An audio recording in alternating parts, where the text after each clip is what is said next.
حاضرین و خواتین، میں ایک بار پھر آپ سب کا تہہ دل سے ممنون و مشکور ہوں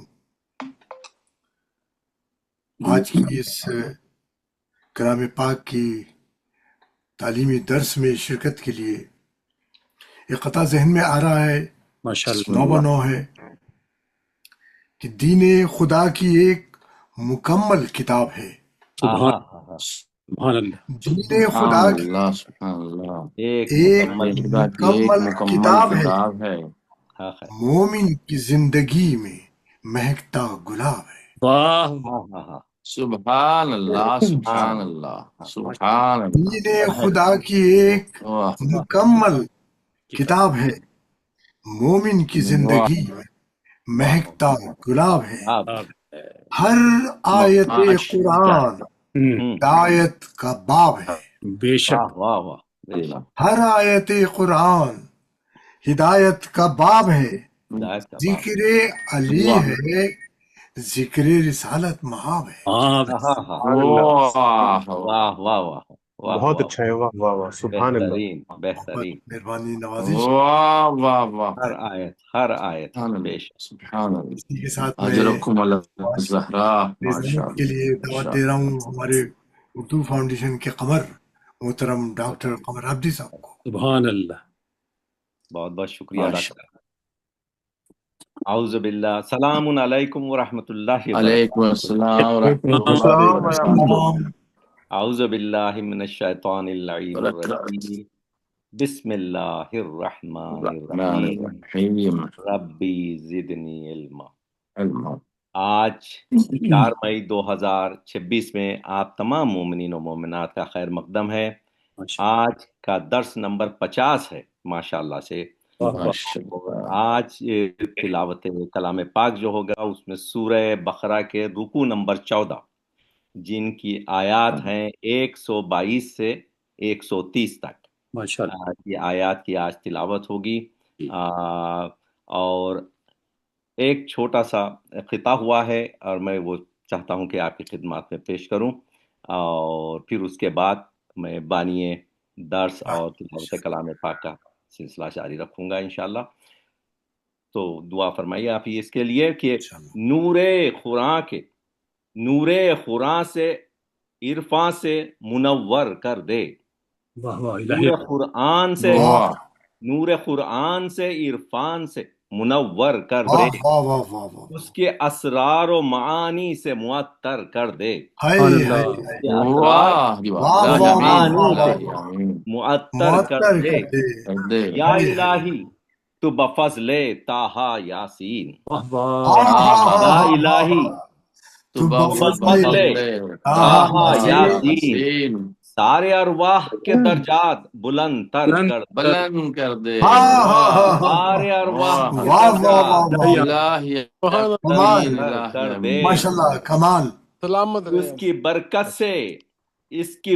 سے ہمیشہ رہیں خبریں روشن، اس کی برکت سے ہمیشہ رہے خبریں روشن، ان کی خبروں پہ رہے رحمت کل سایہ فگن، پہ رہے رحمت کل سایہ فگن۔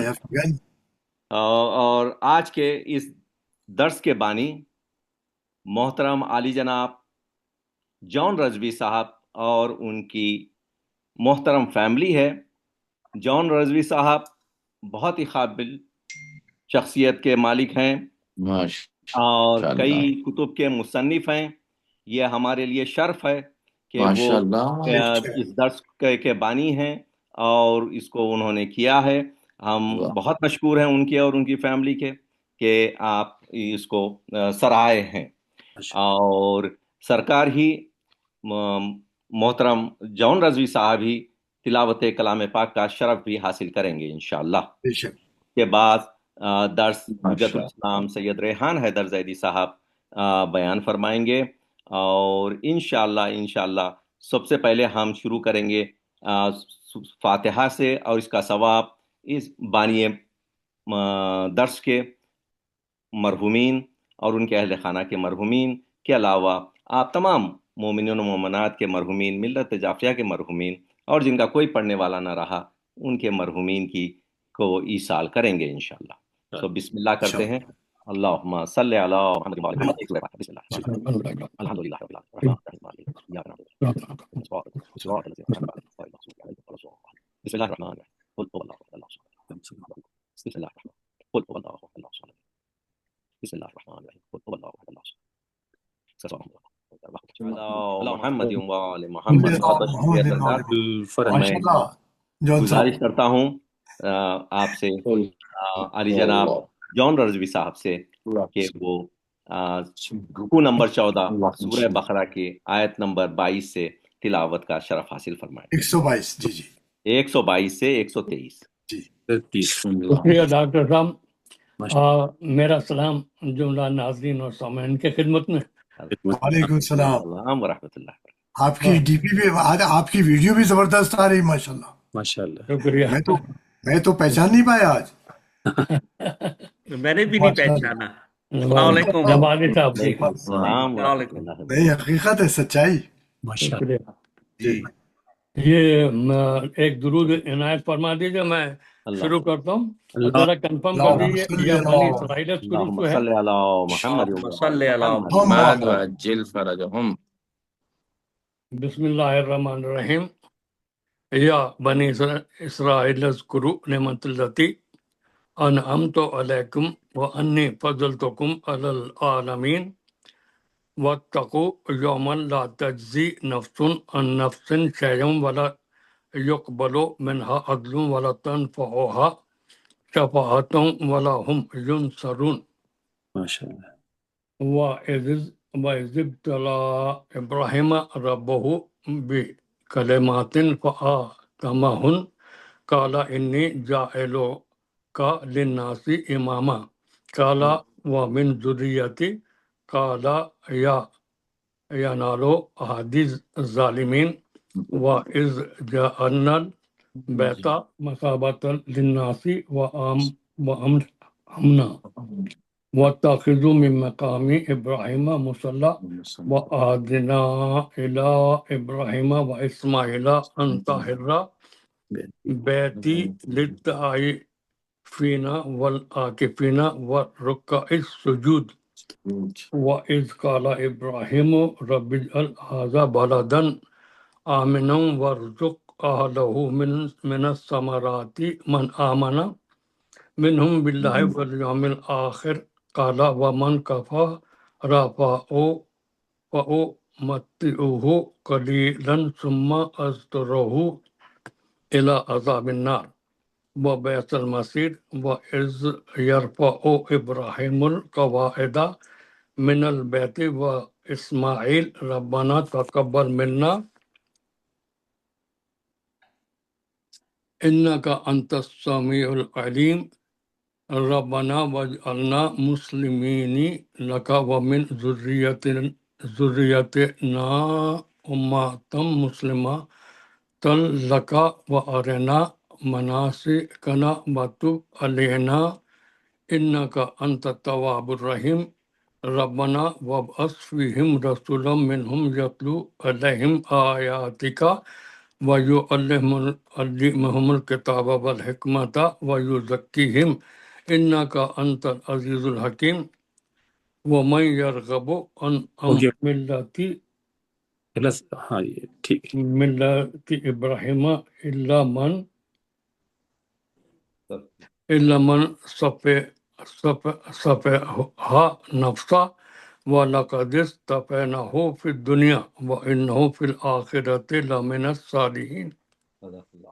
اللہم صل علی محمد. ماشاءاللہ ماشاءاللہ سرکار. جزاک اللہ جون بھائی. بہت مشہور آیات ہیں اس میں ماشاءاللہ. جی کئی بار سن چکے ہیں ماشاءاللہ سے. اب میں سرکار حجت الاسلام سے گزارش کرتا ہوں کہ وہ اس کی ترجمہ و تفسیر فرمائیں. اعوذ باللہ من الشیطان اللعین الرجیم. بسم اللہ الرحمن الرحیم. الحمد للہ الصلاۃ والسلام علی اہلہا. بسم اللہ الرحمن الرحیم. یا بنی اسرائیل اذکروا نعمتی التی انعمت علیکم وانی فضلتکم علی العالمین. آج کے درس کا انعقاد اردو فاؤنڈیشن میں محترم جناب جان رضوی صاحب اور ان کی فیملی کی جانب سے اللہ کی بارگاہ میں دعا کرتا ہوں کہ پروردگار ان کو اور ان کی فیملی کو قرآن مجید کے اس نورانی درس سے منور فرمائے انشاءاللہ۔ آمین اور آج کے درس کا جو بھی ثواب معین مقدر ذات الہی نے بحق علی بن ابی طالب علیہ السلام قرار فرمایا ہے، وہ ارواح مومنین محترم جناب جان رضوی صاحب اور ان کی اہلیہ کے جو مرحومین ہیں ان کی روح کو ایصال فرمائے، اور جتنے مومنین درس میں شریک ہیں پروردگار سبھی کو قرآنی درس سے ان کے قلوب کو منور فرمائے، اور جو حاجات لیے بیٹھے ہیں بحق ھذا القرآن و بحق امیر المؤمنین علی علیہ السلام ان کی حاجات کو پورا فرمائے انشاءاللہ، اور خلوص دل سے ہمیں قرآن مجید کو پڑھنے کی، سمجھنے کی، فہم کی، درک کرنے کی توفیق عطا فرمائے، اور وارث حقیقی، مفسر حقیقی کے ظہور میں تعجیل فرمائے انشاءاللہ۔ آج کے اس درس میں قرآن مجید کے جو شروع سے چلتا چلا رہا ہے، لوگوں کے سوالات تھے، پھر اس کے جوابات تھے، جب لوگوں نے زیادہ اصرار کیا تو اللہ نے کہا ان سے کہہ دو کہ نماز قائم کریں، زکوٰۃ ادا کریں، اور یہاں اس مرحلے تک بات پہنچی تھی جی۔ اس کے بعد خداوند عالم ارشاد فرماتا ہے بنی اسرائیل، میں نے جو اپنی نعمت تمہیں عطا کی اور تمہیں عالمین پر فضیلت عنایت کی اسے یاد کرو۔ یہ عزیزان گرامی وہ مرحلہ ہے کہ جو قرآن مجید میں پہلے بھی گزر چکا ہے، اور پہلے بھی اس مرحلے کی طرف توجہ دلائی جا چکی ہے۔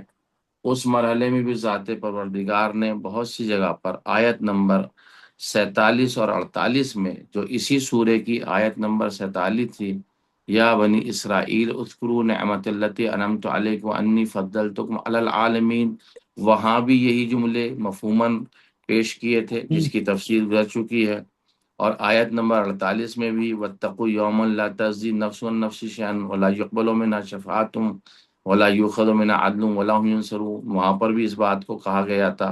یعنی 47 اور 48ویں آیت میں باقاعدہ اس کی تفسیر گزر چکی ہے اسی آیت کریمہ کی، اور بالکل اسی سے ملتا جلتا تھا۔ لیکن بات یہاں پر یہ آتی ہے جو بہت ہی مشہور معروف آیت ہے، جو مذہب تشیع کی امامت کی سب سے پہلی دلیل قرآن مجید سے آتی ہے، اور وہ ہے آیت نمبر 124 سورہ بقرہ کی، وَإِذِ ابْتَلَىٰ إِبْرَاهِيمَ رَبُّهُ بِكَلِمَاتٍ فَأَتَمَّهُنَّ قَالَ إِنِّي جَاعِلُكَ لِلنَّاسِ إِمَامًا قَالَ وَمِن ذُرِّيَّتِي قَالَ لَا يَنَالُ عَهْدِيَ الظَّالِمِينَ۔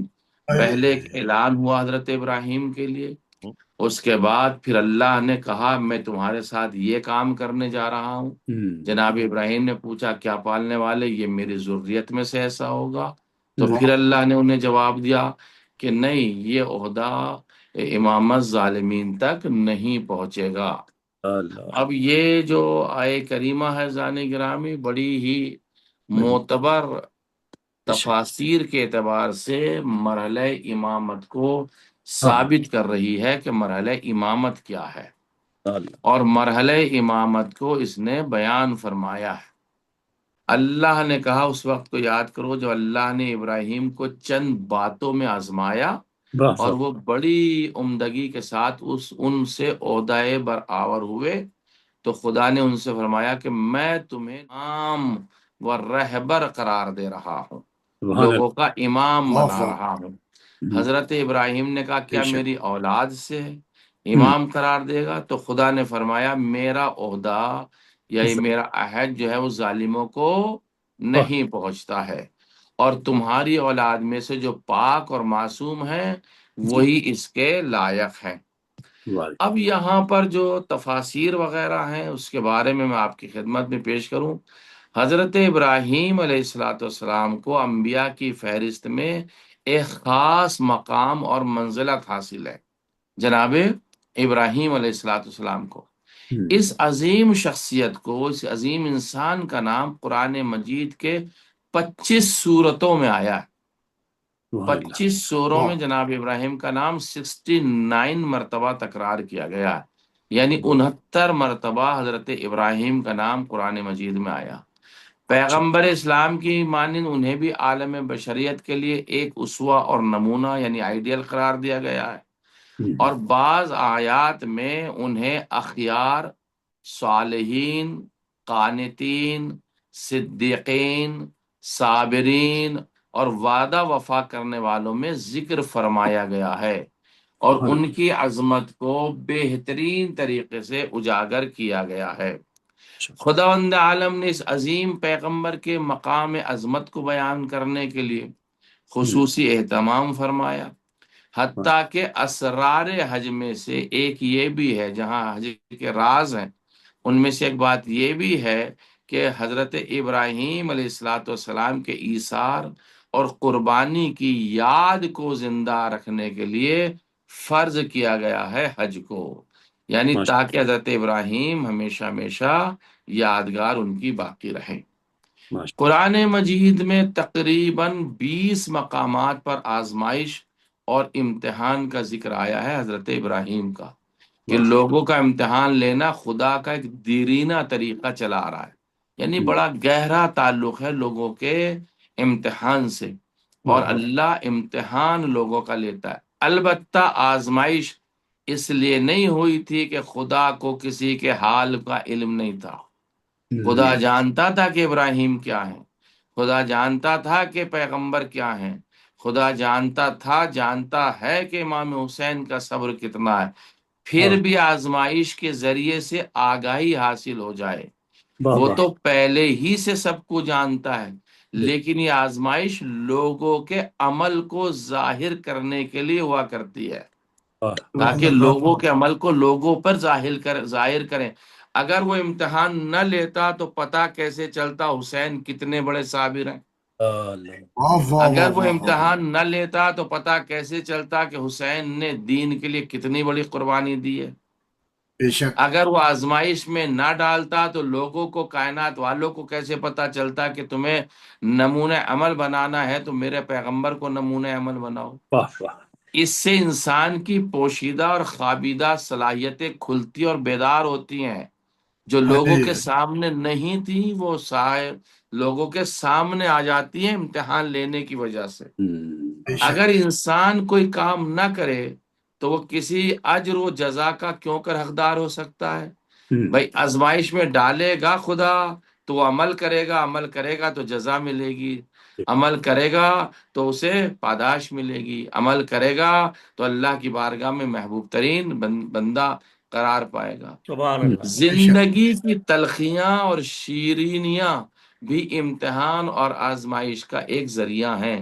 بے شک۔ جو زندگی میں جو تلخیاں ہیں، زندگی میں جو شیرینیاں ہیں، صرف مصیبتوں میں امتحان نہیں ہوتا، مٹھاس میں بھی امتحان ہوتا ہے۔ سبحان اللہ۔ اب وہ مثالیں دیں گے آپ کی خدمت میں، جو تفسیر یہاں بیان کی گئی ہے کہ کچھ لوگ ایسے ہیں جنہیں سختیوں میں، تکلیفوں میں، مصیبتوں سے کے ذریعے آزمایا جاتا ہے، اور کچھ ایسے ہوتے ہیں جن کو آسودگی، آرام اور نشاط کے ذریعے امتحان کی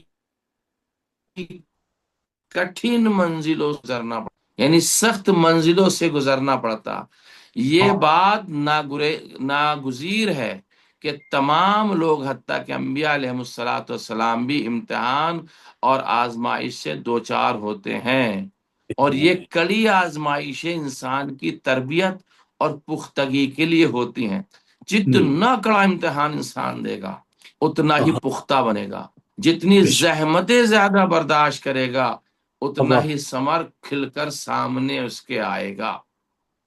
حضرت ابراہیم علیہ السلام کا امتحان کے پہلے مرحلے میں تو عبداللہ ہوئے، اللہ نے کہا ابراہیم میرا بندہ ہے عبداللہ۔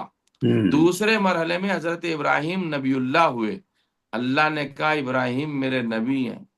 اس کے بعد پھر حضرت ابراہیم رسول اللہ ہوئے، اللہ نے کہا یہ میرا بھیجا ہوا رسول ہے۔ پھر اس کے بعد اللہ نے کہا میرا خلیل ہے، خلیل اللہ ہوئے۔ اور جب خلیل اللہ کے مراحل کو طے کر لیا، یعنی عبداللہ کا مرحلہ، نبی اللہ کا مرحلہ، رسول اللہ کا مرحلہ، خلیل اللہ کا مرحلہ جب طے کر لیا، اب آزمائش میں ڈال دیا، اور آزمائش میں ڈالنے کے بعد میں کہا اب یہ منصب امامت پر فائز ہو. سبحان اللہ سبحان اللہ سبحان اللہ. یعنی منصب امامت نہ عبودیت میں دیا، نہ نبی اللہ میں دیا، نہ رسول اللہ میں رسالت میں اس نے اپنے دیا، نہ اپنی خلت میں اس نے دیا. یہ تمام مراحلوں سے گزار دیا تو اس کے بعد اتنا پختہ بنا دیا مرحلہ امامت کے لیے، اتنا پختہ بنا دیا مرحلہ امامت کے لیے کہ تمہیں عبدیت سے گزرنا ہے، تمہیں نبوت سے گزرنا ہے، تمہیں رسالت سے گزرنا ہے، تمہیں خلت سے گزرنا ہے. اب تمہیں ہم مرحلہ امتحان میں لائیں گے، اور مرحلہ امتحان میں لا کر کے ہم تمہیں لوگوں کا امام بنانے جا رہے ہیں. انی جاعلوں کا، میں لوگوں کا امام تمہیں قرار دے رہا ہوں. بس یہاں سے فرق پہچانی عزیزان گرامی، ایک نبی میں اور ایک امام میں کتنا فرق ہوتا ہے. نبی، رسول اور خلیل خدا جب مرحلہ امتحان میں آتا ہے تو خدا خود حکم دیتا ہے آنکھوں پہ پٹی باندھ لو، کبھی تم دیکھ نہ پاؤ اپنے بیٹے کو ذبح کرتے ہوئے. یہ خلت تھی، یہ نبوت تھی، یہ رسالت تھی. لیکن جب مرحلہ امامت میں کوئی آتا ہے تو علی اکبر جیسا کڑی الجوان بھی سامنے شہید ہوتا ہے، قاسم جیسا بھتیجا بھی سامنے شہید ہوتا ہے. آنکھوں پہ پٹی نہیں باندھی جاتی ہے. کیوں؟ اس لیے کہ امامت کا صبر ان سب سے اعلیٰ اور افضل ہے. سبحان اللہ سبحان اللہ.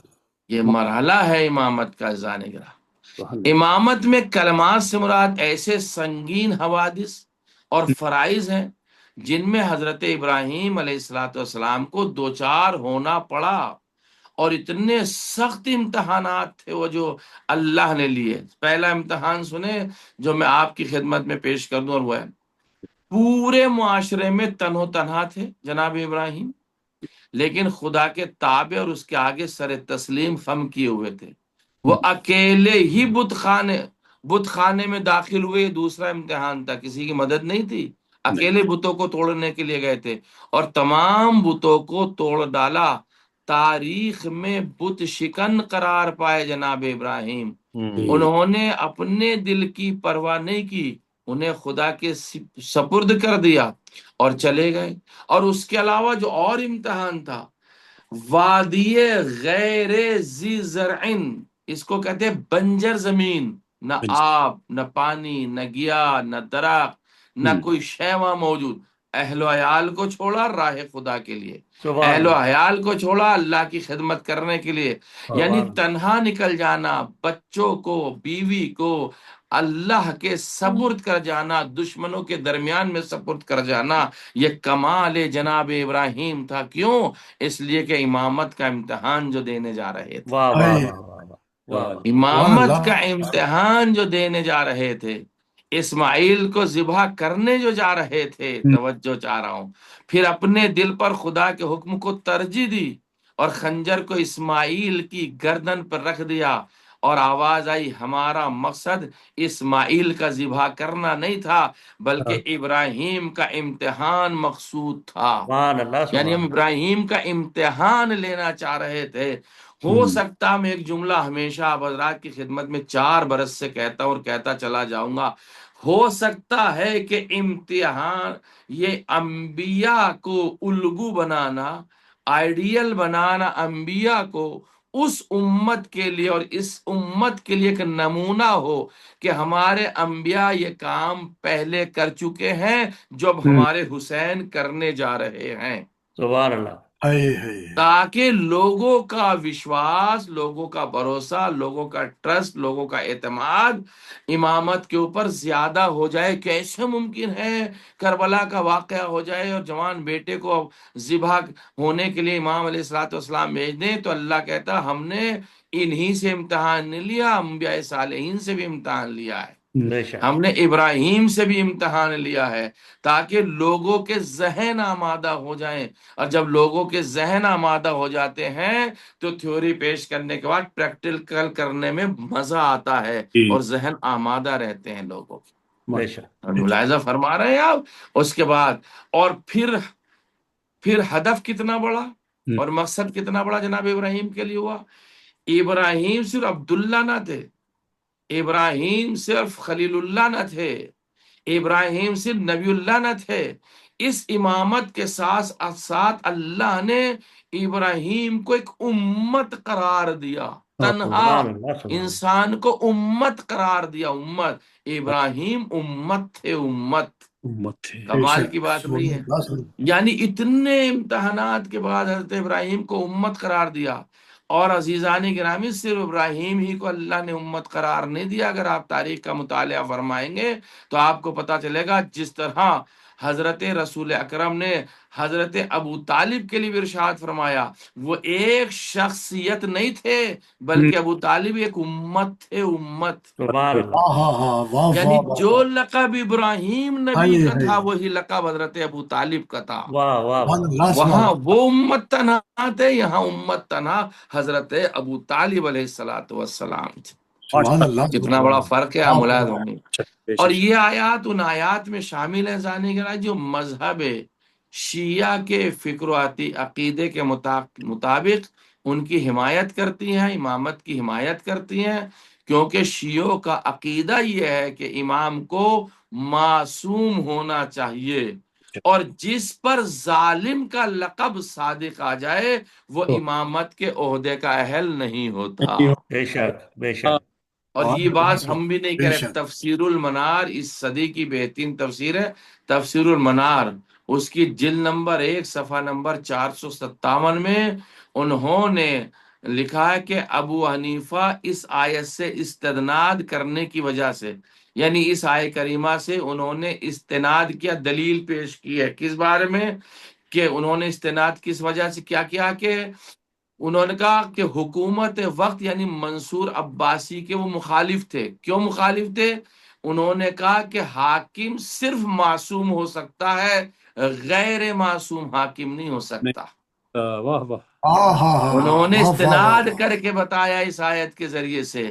تو امام ابو حنیفہ ایک مرحلہ طے کر کے چلے گئے، جو ظالم ہے وہ حاکم نہیں ہو سکتا، نہیں ہو سکتا۔ سمجھ رہے ہیں؟ ملاحظہ فرمایا آپ نے۔ وہ اب یہ آج سے 1400 سال پہلے انہوں نے منصور دوانقی کے لیے بات کہی ہے کہ منصور دوانقی جیسا آدمی جو ہے وہ حاکم نہیں ہو سکتا۔ اس کے بعد ذہن گرامی جو پیغامات ہیں قرآن مجید کے، کہ پیغمبر بھی الہی آزمائش کا سامنا کرتے ہیں، وَإِذِ ابْتَلَىٰ إِبْرَاهِيمَ رَبُّهُ۔ اس کے بعد اعلیٰ مقامات پر افراد کو منسوب کرنے کے لیے انتخاب اور امتحان ضروری ہے۔ وَإِذِ ابْتَلَىٰ إِبْرَاهِيمَ رَبُّهُ بِكَلِمَاتٍ، کچھ چیزوں کے ذریعے سے ابراہیم کا امتحان لیا گیا۔ یعنی انسان کو کوئی بلند مقام دینا ہے تو اللہ اسے پہلے آزمائش میں ڈالتا ہے۔ ایک ہی رات میں کوئی کسی کو پی ایم نہیں بنا دیتا، ایک ہی رات میں کوئی کسی کو کوئی منصب نہیں دے دیتا، ایک ہی رات میں کوئی کسی کو وزیر اعلیٰ نہیں دے سکتا، نہیں بناتا، بلکہ اس کے تمام تر زندگی کے اوپر روشنی ڈالی جاتی ہے کہ یہ کس لائق ہے اور کس مرحلے میں آ کر کے کامیابی حاصل ہو سکتی ہے۔ تو پہلے آزمائش کی دنیا ہے۔ اور امامت کی بنیاد اللہ نے کہا وراثت نہیں ہے بلکہ لیاقت ہے۔ دیکھیے میں نے ایک جملہ آپ کی خدمت پیش کیا تفصیل، امامت کی بنیاد وراثت نہیں ہے، لیاقت ہے۔ اور لیاقت فقط نعرے لگانے سے معلوم نہیں ہوتی ہے، وہ تو خدا کی طرف سے آنے والی آزمائشوں میں کامیابی حاصل کرنے سے ثابت ہوتی ہے۔ فَأَتَمَّهُنَّ، تمام کے تمام کلمات کی جب تعلیم دے دی، تمام آزمائش سے جب گزر گئے، اس وقت لوگوں کا امام بنایا جا رہا۔ اور اللہ نے صرف منصب رسالت میں کا تذکرہ نہیں، معصومین کی فہرست میں بھی ہے۔ چھٹے امام علیہ السلام نے جب منصب امامت کے لیے وصیت نامہ لکھا تھا تو عبداللہ ابتہ بڑے بیٹے تھے۔ اگر وراثت میں ہوتی امامت تو بڑے بیٹے کو پہلے امامت ملنی چاہیے تھی کیونکہ وہ بڑا بیٹا تھا، لیکن انہوں نے بڑے بیٹے کی بنیاد پہ نہیں، لیاقت کی بنیاد پر امامت دی۔ امام موسیٰ کاظم لیاقت کی اور منسوسیت کی بنیاد پر امام بنے تھے۔ تو لہٰذا عزیزان گرامی وراثت کی بنیاد پر نہیں، لیاقت کی بنیاد پر ہوتا ہے۔ اور منصب اور ذمہ داریاں تدریجاً منتقل ہونی چاہیے، ایک دم سے نہیں، ایک دم سے نہیں، لیاقت کی بنیاد پر تدریجی طور سے، یعنی اسٹیپ بائی اسٹیپ۔ ایک کے بعد ایک، ایک کے بعد ایک، ایک کے بعد، یعنی تمام چیزیں اس کے اندر دیکھ لی جائیں، جب جا کر کے وہ اس لائق ہوتا ہے کہ اس کا اعلان کیا جائے۔ پھر اگلا مرحلہ ان تمام چیزوں کے ساتھ ساتھ امامت انتصابی ہے، انتخابی نہیں ہے۔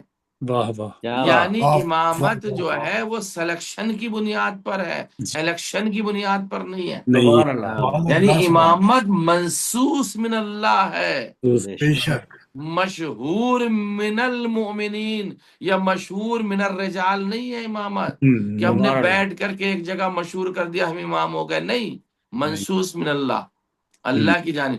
اس آیت میں اتنے پیغامات ہیں زان گرامی کہ صرف اسی آیت کو اگر پڑھا جائے اور دیکھا جائے تو بہت کچھ دیکھا جائے گا۔ اور امامت خدا اور لوگوں کے درمیان ایک عہد ہے، آہادی ایک عہد ہے، ایک ایگریمنٹ ہے، ایک منصب ہے، ایک عہدہ ہے۔ آہدی میرا عہدہ یا میرا عہد ہے جو میں دینے جا رہا ہوں۔ یہ امامت کسی اور کی طرف سے نہیں ہے، میری طرف سے، یا متکلم ہے۔ آہد ایک لفظ الگ ہے، یا جڑی ہے آہدی کی طرح، یعنی میرا۔ جیسے کہوں مثال کے طور پر ممبر ایک چیز ہے، ممبری میرا ممبر، کتاب ایک چیز الگ ہے، کتابی میری کتاب۔ اللہ نے کہا یہ منصب امامت میرا منصب ہے، آہدی یعنی میرا منصب ہے۔ واہ، یہ واہ، لوگوں واہ، کا بنایا ہوا منصب تھوڑا ہی ہے جو ہوں، جس کا جو دل چاہے وہ لے لے گا، نہیں، آہدی یہ میرا منصب ہے۔ ایک ایک لفظ پہ اس پہ بحث کی جاتی ہے۔ اور رہبری کی اہم شرائط میں سے ایک دو شرطیں یہ ہیں کہ ایک عدالت ہو اور اچھا سابقہ ہو۔ یہ اچھے سابقے میں بہت ساری چیزیں آ سکتی ہیں سبحان جناب، اللہ، سبحان اللہ، ملاحظہ فرمائیے گا۔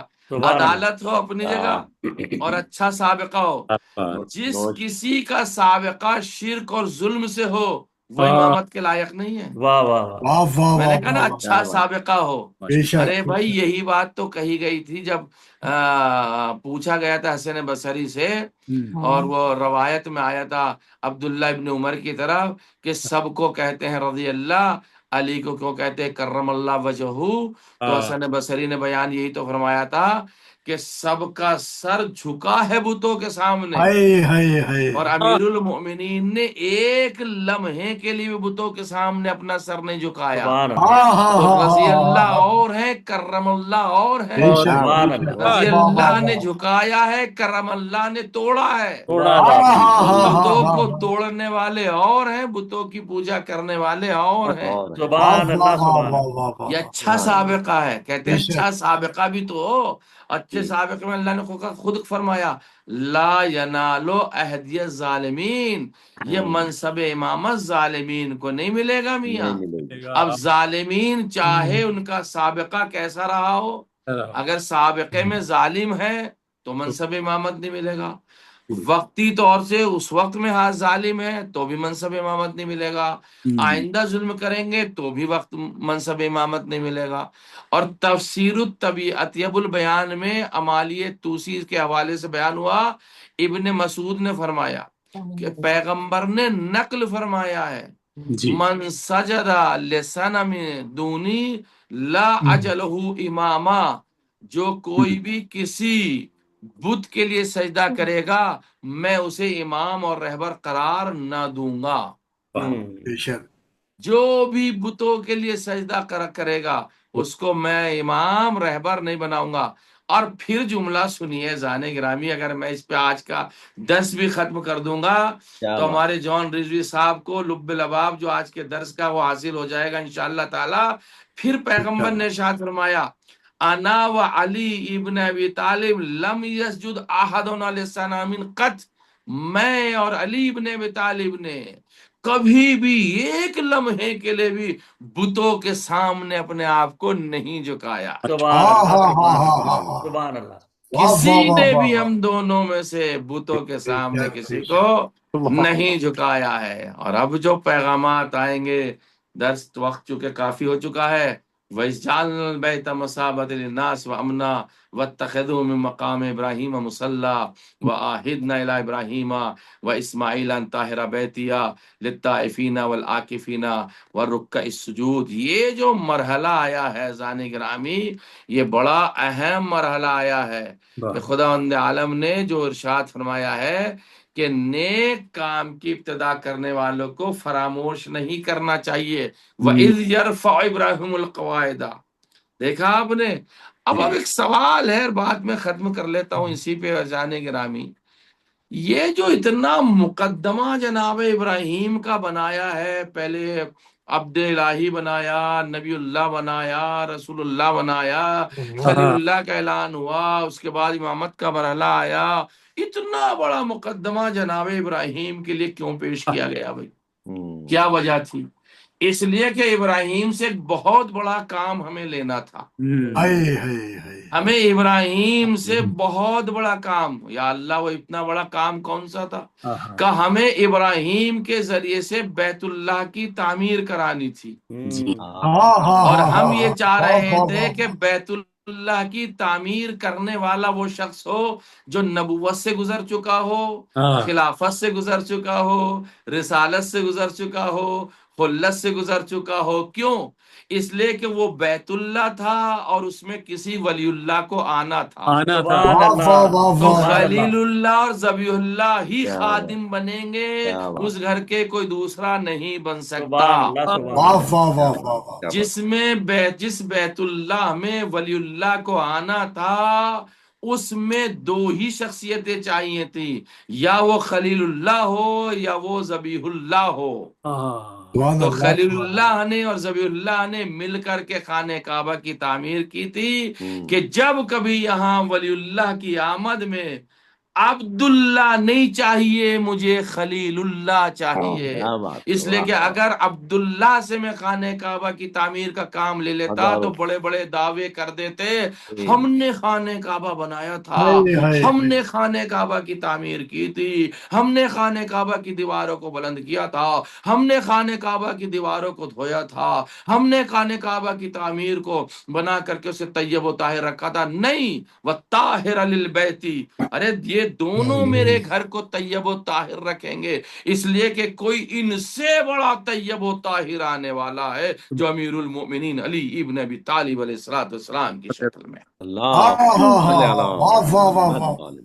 لہذا ابراہیم اور اسماعیل کے ذریعے سے اس کا مقدمہ بنایا گیا تھا، حضرت ابراہیم علیہ السلام کے ذریعے سے بتایا گیا تھا کہ یہ اس میں کیسا ولی اللہ آنا ہے جس کے لیے ذبیح اللہ بھی خادم ہوں گے، جس کے لیے خلیل اللہ بھی خادم ہوں گے، اور وہ فخر ذبیح اللہ اور فخر حبیب اللہ ہوگا اور وہ فخر خلیل اللہ ہوگا۔ ایک درود پڑھ دیں محمد اب دو تین شرعی مسئلے بھی سن لیجئے حضور۔ بسم اللہ الرحمن الرحیم۔ مغرب اور عشاء کی نماز کا وقت مختار شخص کے لیے جو حالت اختیار میں ہے آدھی رات تک رہتا ہے، آدھی رات تک مغرب اور عشاء کا ٹائم رہتا ہے نماز پڑھنے کا۔ لیکن جن لوگوں کو کوئی عذر ہو، مثلا بھول جانے کی وجہ سے یا نیند کی وجہ سے یا خاص نجاست جو خواتین سے متعلق ہے اس نجاست میں ہے لیکن 2-4 گھنٹے کے بعد طیب و طاہر ہو گئی ہیں، تو وہ ایسے دوسرے امور کی وجہ سے آدھی رات سے پہلے نماز نہ پڑھ سکتے ہوں جو افراد، تو ان کے لیے مغرب اور عشاء کی نماز کا وقت فجر طلوع ہونے تک باقی رہتا ہے۔ یعنی جو آدھی رات تک جس نے نماز کسی مجبوری کی وجہ سے نہیں پڑھی ہے تو وہ طلوع فجر تک اپنی نماز پڑھ سکتا ہے، اذان صبح سے پہلے پہلے مغرب اور عشاء کی نماز پڑھ سکتا ہے۔ لیکن ان دونوں نمازوں کے درمیان متوجہ ہونے کی صورت میں ترتیب معتبر ہے، یعنی پہلے مغرب پڑھے گا اور پھر نماز عشاء ہی پڑھے گا۔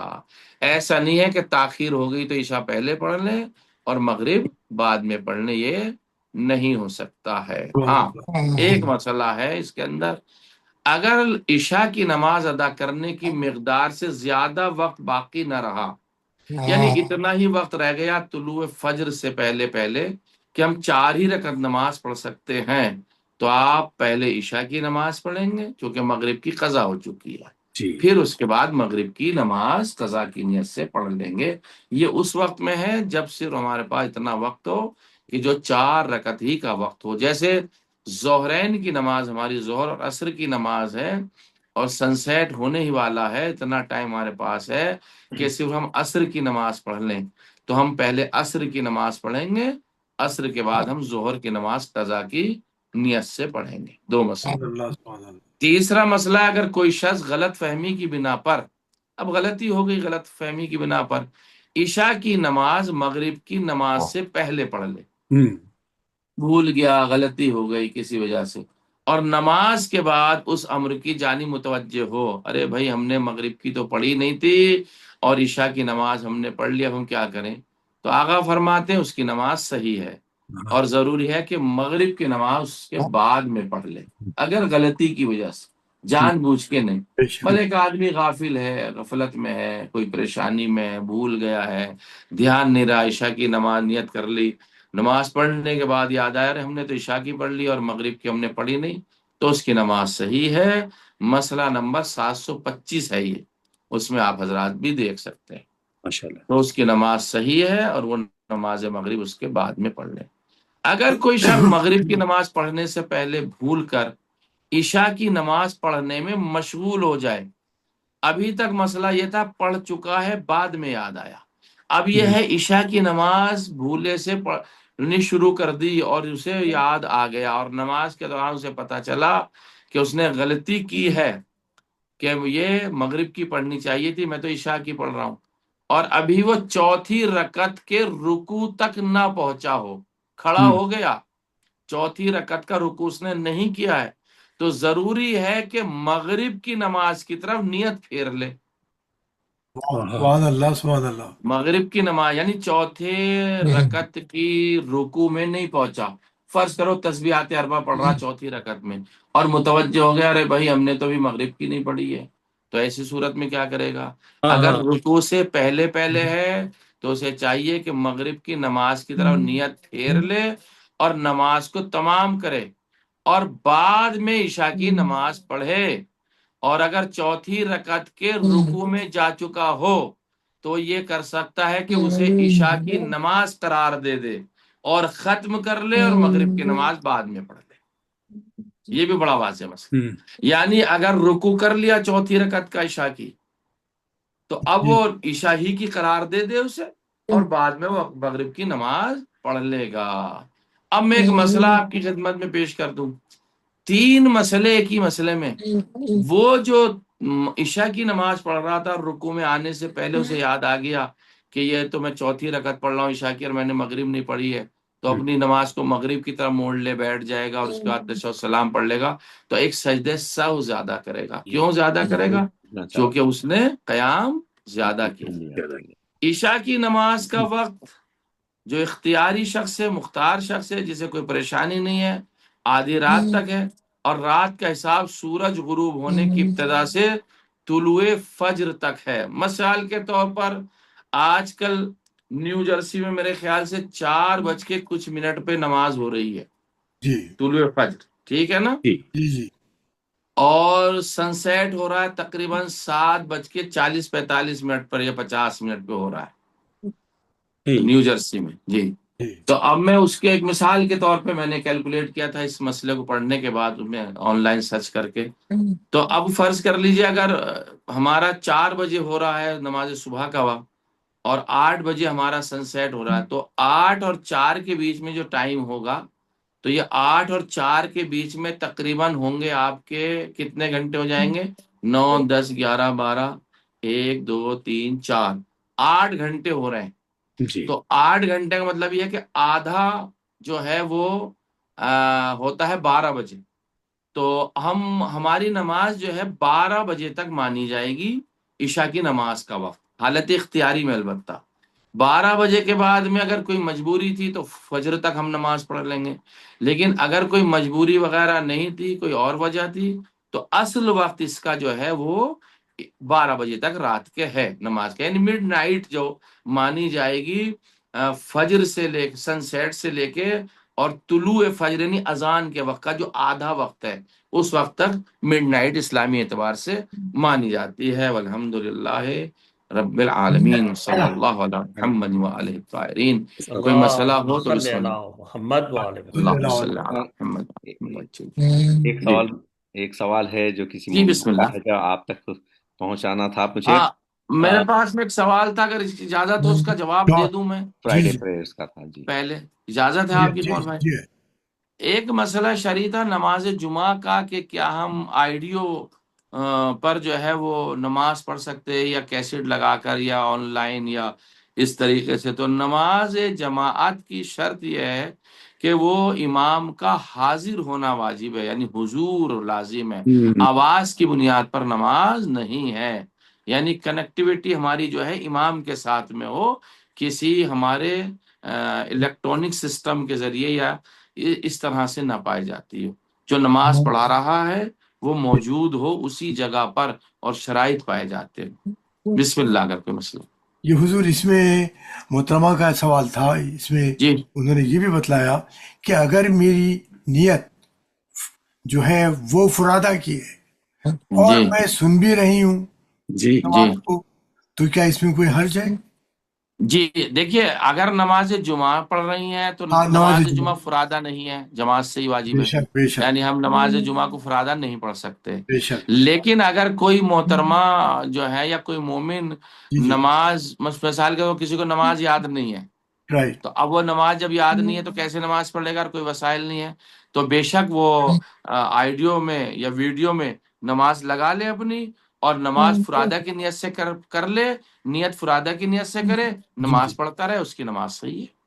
بے شک. سبحان اللہ. شکریہ. تو جماعت نہیں پڑھ سکتے اس کے ساتھ میں، دیکھیں فرادہ پڑھ سکتے. ایک سوال ہے کہ میرا اپنا سوال ہے کہ نماز شب کیا یہ جی ممکن ہے کہ ہم نے عشاء کی نماز پڑھی اور نماز شب کی ایک 4 جو پہلی نمازیں ہیں وہ ہم تبھی سے تو پڑھ لیں بعد آغاز ثانی نماز ارشاد شب؟ فرماتے ہیں جی کہ ہم نماز شب فوراً عشاء کے بعد بھی پڑھ سکتے ہیں. اگر ہمیں یہ خوف ہے کہ ہم رات کو نہیں اٹھ پائیں گے، صبح کو نہیں اٹھ پائیں گے، تو نماز عشاء کے بعد نماز شب پڑھ سکتے ہیں، کوئی شرعی اشکال نہیں ہے. نہیں قبلہ اگر یہ خوف نہیں ہے مطلب آپ کو جان بوجھ کے بھی پڑھ جی سکتے ہیں. اچھا جان بوجھ جی کے پڑھ خوف سکتے نہیں ہو جب بھی پڑھ سکتے. رات ہو گئی نا شامل تو اس میں ثواب کا لیول قبلہ وہی رہے گا. دیکھیے جناب، اب ثواب کے مرحلے میں مسئلہ دوسرا ہے. جی جی ہاں ثواب کا مرحلہ ایک الگ چیز ہے رائٹ. اور فرض اور ادائیگی کا مرحلہ ایک الگ چیز ہے. دینی ہوتی ثواب کے لیے معین ہے کہ آپ طلوع فجر سے پہلے عمدہ اور عظیم ثواب ہے بے شک. نماز کا. جیسے نماز مغرب کو اول وقت جو ہے وہ 47 منٹ کے اندر پڑھنا عظیم ثواب ہے، اس کے بعد پڑھیں گے تو وہ ثواب نہیں ملے گا جو اول وقت کا ہے. بے شک. تو نماز شب کا جو اول وقت ہے تو وہ حضور فجر سے پہلے بیان فرمایا گیا ہے. لیکن اگر اختیاری حالت میں پڑھ رہے ہیں تو خداوند تعالیٰ اپنے بندے کو اطاعت کرنے پہ ثواب دیتا ہے، اجر دیتا ہے، یہ اس کا کرم ہے. بے شک. سبحان اللہ سبحان اللہ. جی ماشاء اللہ. بے شک. اور کوئی سوال ہے سرکار کے لیے؟ خیر انشاءاللہ اللہ کی بارگاہ میں فرمائیے سرکار. دعا کرتے ہیں کہ پروردگار ہم سے اس خدمت کو قبول فرمائے. جتنے مومنین اور مومنات شریک درس ہیں، ہمارے اس درس میں شریک ہیں، پروردگار سبھی کی توفیقات میں اضافہ فرمائے انشاءاللہ تعالی. پروردگار مومنین کی جان مال عزت آبرو ناموس کی حفاظت فرمائے. جہاں بھی مومنین ہیں اللہ ان کی حفاظت فرمائے، ہماری ماں بہنوں کی حفاظت فرمائے، بچوں کا مستقبل روشن فرمائے انشاءاللہ تعالی. بچوں کو ایگزام میں امتحانات میں کامیابی عطا فرمائے. جو بے روزگار ہیں ان کی روزی کا اہتمام فرمائے. جو جاب پر ہیں پروردگار ان کو ہمیشہ ہمیشہ باقی رکھے، انہیں میں برکتیں عطا فرمائے.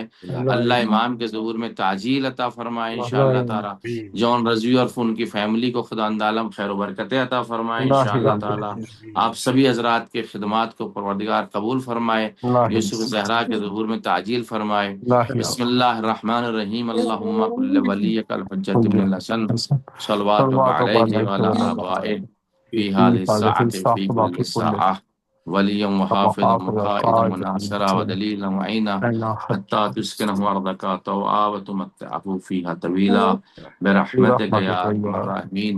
اللهم صل على محمد وعلى محمد وعجل فرجهم واهلك أعداءهم.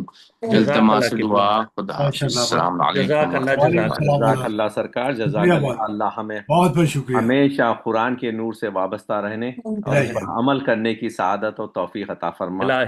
پہلے معصومین علیہ الصلوۃ والسلام کے اور آپ حضرات کے تمام عبادات قبول ہوں. بہت بہت شکریہ. انشاءاللہ پھر آئندہ شب جمعہ کے اس میں اور پھر انشاءاللہ پیر کے پروگرام میں پھر سے ملاقات ہے انشاءاللہ.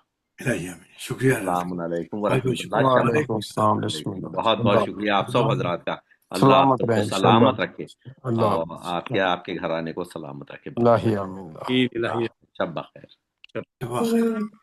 خدا حافظ. السلام علیکم. السلام.